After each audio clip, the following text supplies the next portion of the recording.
ঈদের পর থেকে একটু ব্যস্ত থাকার কারণে নেহরিটা আর রান্না করা হয়ে ওঠেনি। অ্যাকচুয়ালি ওয়েট করছিলাম একটু ঠান্ডা ঠান্ডা ওয়েদারের, তাই এরকম বৃষ্টি আর ঠান্ডা ঠান্ডা ওয়েদার দেখে নেহরিটা আজকে রান্না করেই ফেললাম। আর তার সাথে বানালাম খুবই সহজ আর সিম্পল পদ্ধতিতে লাচ্ছা পরোটা, যা খেতে অসাধারণ মজার ছিল। আসসালামু আলাইকুম সবাইকে, কেমন আছেন সবাই? আশা করছি সবাই অনেক ভালো আছেন। আলহামদুলিল্লাহ, আমরাও অনেক ভালো আছি। তো সকাল সকাল ওয়েদারের অবস্থাটা ঠিক এরকম, বলতে গেলে শুধু আজকে নয়, 2-3 দিন ধরেই ওয়েদারটা এরকম হচ্ছে। আর রোদ তেমন একটা হচ্ছে না, আর মাঝে মাঝে বৃষ্টি হচ্ছে। তাই ভাবলাম যে আজকে নেহরিটা করেই ফেলি। তো যেহেতু ওয়েদারটা এরকম ঠান্ডা ঠান্ডা, তাই আজকে আর রুটি করছি না। আজকে ভাবলাম একটু আটারই পরোটা করে ফেলি। অনেক দিন যাবত ভাজাভাজি কিছুই খাওয়া হচ্ছে না, তাই জন্য আজকে আর রুটি করছি না। কিন্তু প্রথমে যেটা বেলছি সেটা রুটি। তো এই রুটিটা এই কারণেই বেলছি, কারণ এই রুটিটা আমি আমার বাবুকে দেব। যেহেতু তেল এত বেশি দিয়ে পরোটা ভেজে আমার বাবুকে তো দেওয়া যাবে না, তাই জন্য ভাবলাম যে ওর জন্য প্রথমে আগে শুকনো তাওয়ায় রুটিটা করে নিই, তারপরে তেল দিয়ে পরপর আমাদের জন্য পরোটাগুলো ভেজে নেব। তো এখন রুটিটা করে নিয়েছি, তো এটা এখন হটপটে রেখে একটু নরম করে নেব, তারপরে বাবুকে দুধ দিয়ে ভিজিয়ে দিয়ে দেব। তো এখানে যেহেতু চারকোনা পরোটা করব, তো তাই জন্য এখানে ছোট ছোট করে রুটি বেলে নিচ্ছি, আর ভেতরে অল্প একটু সর্ষের তেল দিয়ে যেরকমভাবে পরোটার জন্য চারকোনা করে মোড়া হয় সেরকমভাবে এরকম ফোল্ড করে নিচ্ছি।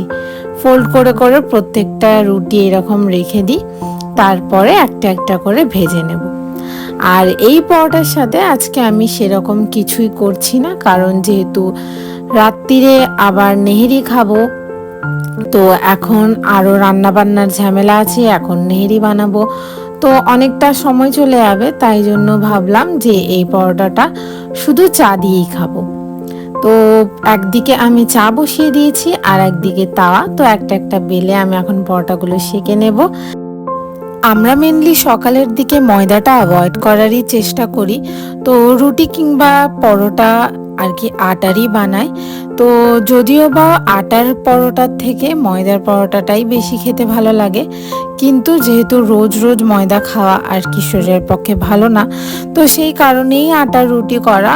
আর এই আটার পরোটাটা কিন্তু চা দিয়ে খেতে খুবই ভালো লাগে, তো সেই কারণেই চাও করে নিয়েছি আমি। যেহেতু সবাই নরম নরম পরোটা খেতে খুব ভালোবাসে, তাই জন্য প্রত্যেকটা পরোটা এরকম ভেজে নিয়ে আমি হটপটে রেখে দিচ্ছি। তো হটপটে ঢাকা দিয়ে রাখলে কি হয়, পরোটাগুলো কিন্তু ভাপে খুব নরম হয়ে যায়, আর নরম হয়ে গেলে খেতেও ভালো লাগে।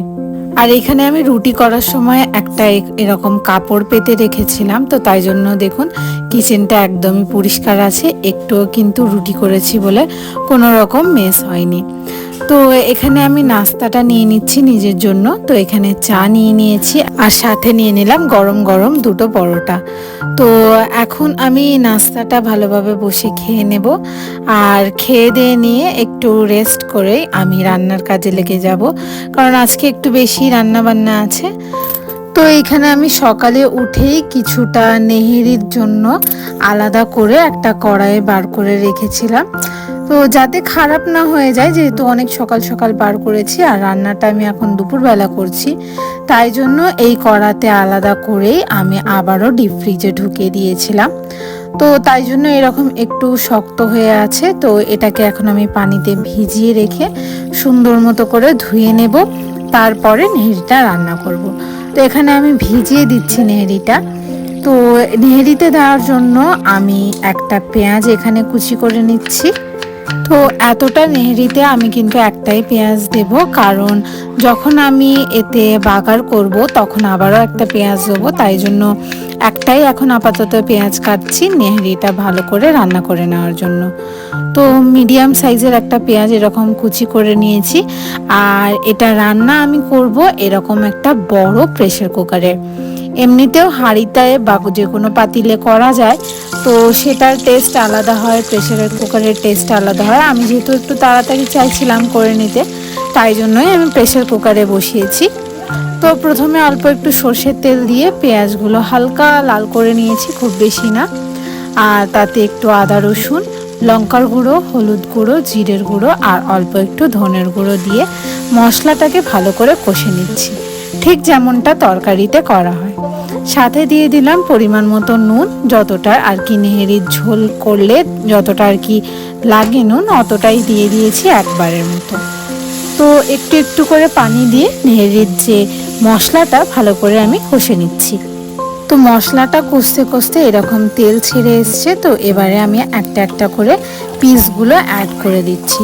তো প্রথমে এখন 2-4টে পিস দিয়ে ভালো করে এটা মিক্স করছি, কারণ সব কটা আর কি পিস দিয়ে দিলে না আমার এরকম নাড়তে অনেক অসুবিধা হবে। তাই জন্য আমি আগে অল্প দিয়ে একবার নেড়ে নিয়েছি, তারপর বাকিটুকু দিয়ে ভালো করে এরকম একটু ভালো করে কষে নিয়েছি।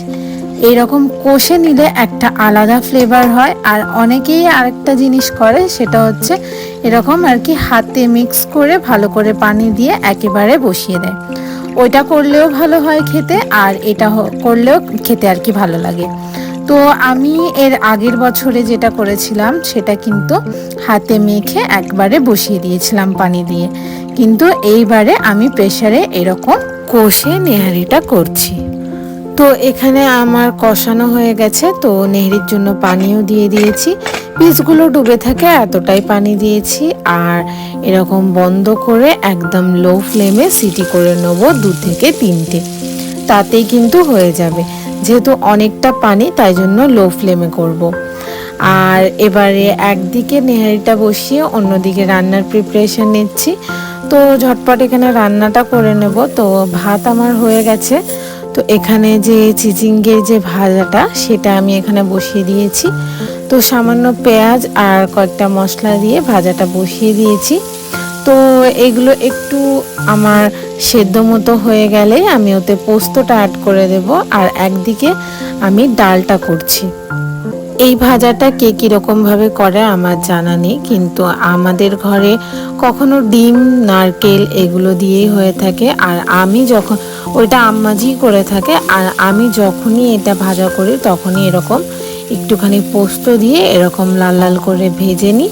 আর যেটা ডিম দিয়ে করি যখন, তখন এটাকে কিন্তু আলাদাভাবে সেদ্ধ করে নিই। তো এই তো আমার এখানে ভাজাটা কমপ্লিট হয়ে গেছে। তো এখানে ভাজাটা নামিয়ে নিচ্ছি। আর এই একই প্যানে আমি কিন্তু মাছের তরকারিটা করে নেব। তো ফ্রিজে 3টে মতন মাছ ছিল। তো সেই 3টে মাছেরই এখানে একটু টমেটো পেঁয়াজ দিয়ে ঝাল করে নিচ্ছি। তো প্রথমে তেল দিয়ে মাছগুলো আগে ভেজে নিচ্ছি। তো খুব একটা বেশি ভাজবো না, হালকা একটু লাল হলেই আমি এখানে তুলে নিচ্ছি। তো একদম হাই ফ্লেমে দিয়ে দিয়েছিলাম যাতে আর কি ঝটপট হয়ে যায়। তো এখানে মাছগুলো ভেজে নিয়ে তুলে রাখছি। আর সেম তেলেই আমি রান্নাটা করে নেব। তো ঝাল করার সময় মনে হলো যেন একটু আলু দিলে ভালো হয়। আর এই তরকারির আলুই আমি কিন্তু আমার বাবুকে খাইয়ে থাকি।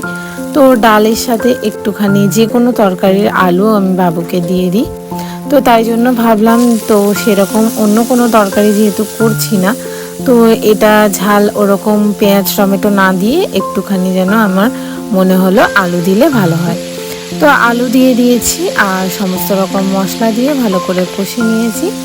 সাথে এখানে টমেটো আর কাঁচা লঙ্কাটাও অ্যাড করে দিলাম। তো টমেটোটা একটুখানি নরম হলেই আমি কিন্তু পানি দিয়ে মাছগুলো দিয়ে দিচ্ছি।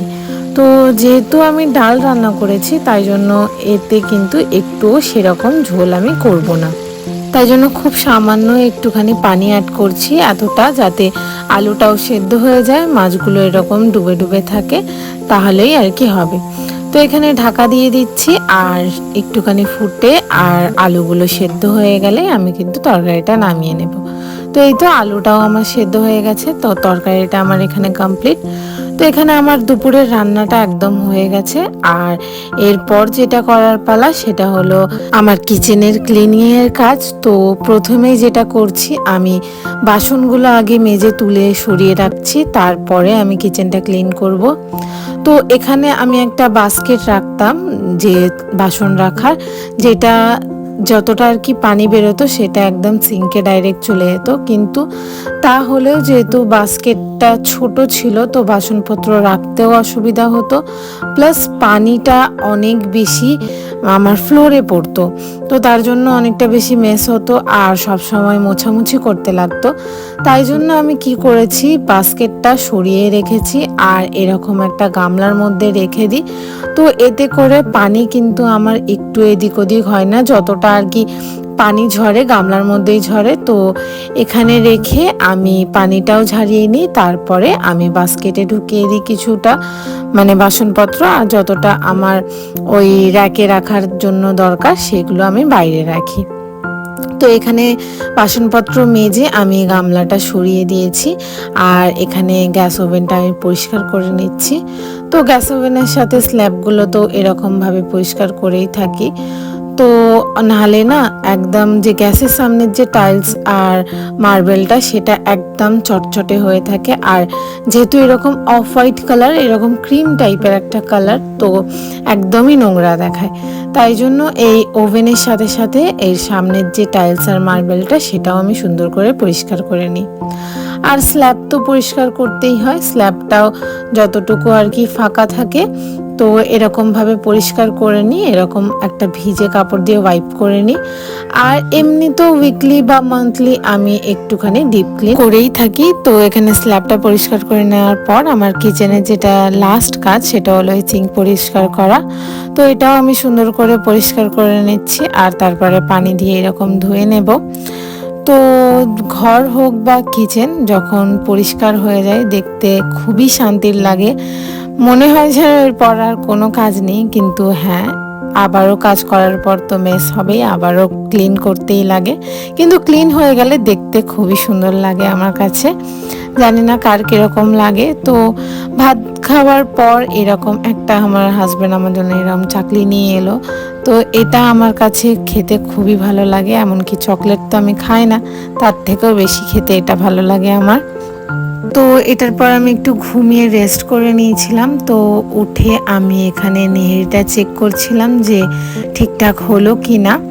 তো খোলার পর আমি দেখলাম যে প্রত্যেকটা আর কি পিস খুব সুন্দরভাবে গলে গেছে আর ঝোলের কালারটাও খুব সুন্দর এসেছে। তো আমি সিটিটা খুলে নিয়ে এরকম ভালোভাবে একটুখানি ফুটিয়ে নিচ্ছি। ফোটালে যে এতক্ষণ প্রেসারে ছিল সেই গন্ধটা কিন্তু থাকে না, তো তাই জন্য আর কি ঢাকনাটা খুলে এরকম ফুটিয়ে নিয়েছি। আর বাগারের জন্য এখানে প্রিপারেশন নিচ্ছি। তো একটা ছোট্ট কড়াতে সামান্য একটু সরষের তেল দিয়ে অল্প পেঁয়াজ দিয়ে আর অল্প একটু রসুন দিয়েছি, একদমই সামান্য, মানে খুব জোর হবে 2 থেকে 3টে কোয়া মতন রসুনটা দিয়ে ভালো করে এরকম লাল লাল করে নিয়েছি। আর এটাই আমি এখন নেহারিতে ঢেলে দিচ্ছি।